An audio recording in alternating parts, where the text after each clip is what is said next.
Imagine falling from the sky.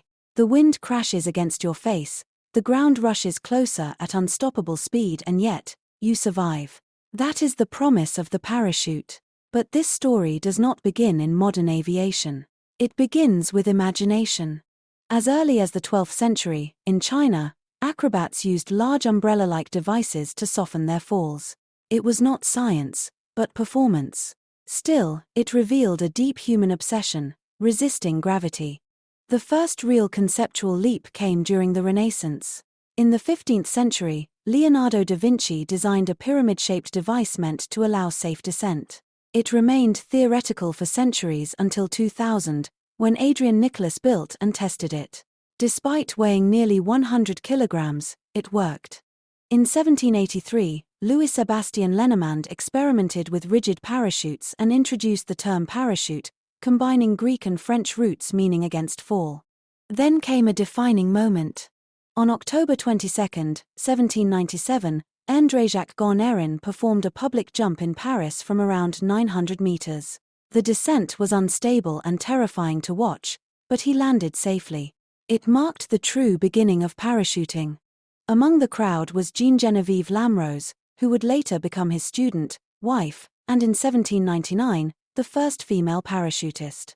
Improvements soon followed, including a vent at the top of the canopy to stabilize descent. Over time, harnesses and backpack systems made parachutes practical, especially with the rise of aviation in the early 20th century. Until then, parachutes had been rigid structures. The real transformation came with wearable parachutes. In 1914, Stefan Banach patented a body-mounted design after witnessing an aviation accident.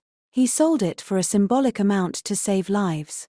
World War II accelerated development. Silk parachutes were replaced by nylon due to supply shortages, resulting in stronger and more reliable designs. Parachute history also includes extraordinary events.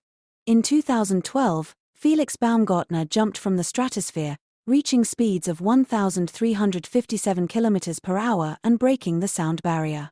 In 1972, Vesna Vulovic survived a fall from over 10,000 meters without a parachute. An outcome that still defies explanation.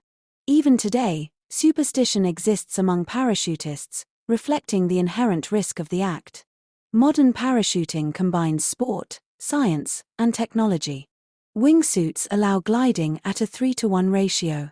Automatic activation devices can deploy parachutes if the jumper cannot. Yet one thing remains unchanged. Every jump is still a deliberate step into the void. The parachute was created to prevent death, but it has driven humanity to push its limits further than ever. From ancient experiments to the edge of space, it has redefined falling itself.